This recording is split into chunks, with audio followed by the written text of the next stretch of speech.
Oh, I love this.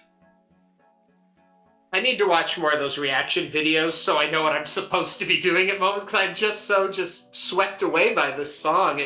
It's so smooth. It just takes me. I know I'm going to sound redundant when I say this, but I love that one too. Uh, I want to know what's being said. I guess it's not in English, correct? It's in French. Yeah. Okay. You get a voice in French.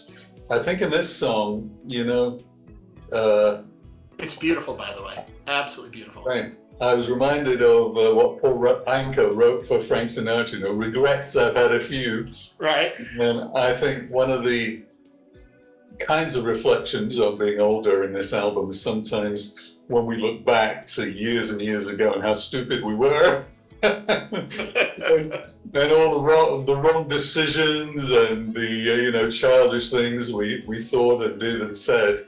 And so that's really what's going on in this song. It's got this kind of slight melancholy to it, Mm-hmm. and that's kind of what she's saying at the beginning in French, and at the end a little bit too.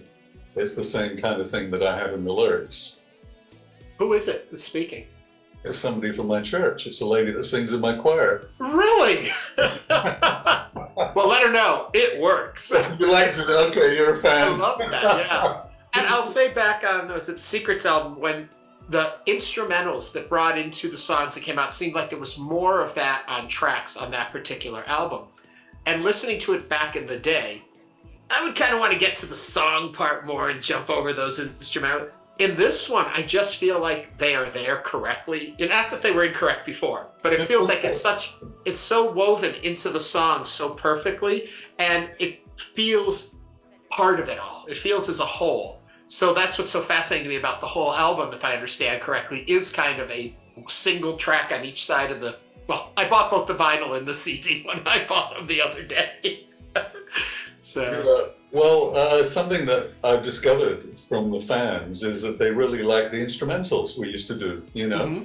Right. And so therefore it felt like a good idea to explore the instrumental side as well. It's all part of our legacy, really, isn't it, Yep. And I just think it works so beautifully here, the way you have it in there.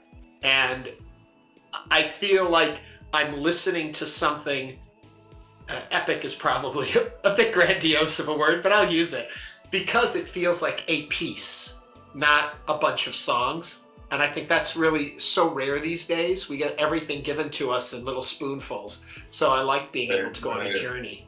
Yeah, well, one of the titles that I considered at one stage was symphonic, because it kind of has a symphonic feel to it. You'll find out a little bit later on there's more of that, but even when it's just guitars and synths and all that, it has a kind of textural thing about it, doesn't it?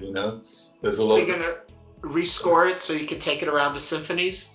Well, that'd be nice, wouldn't it? That'd be awesome.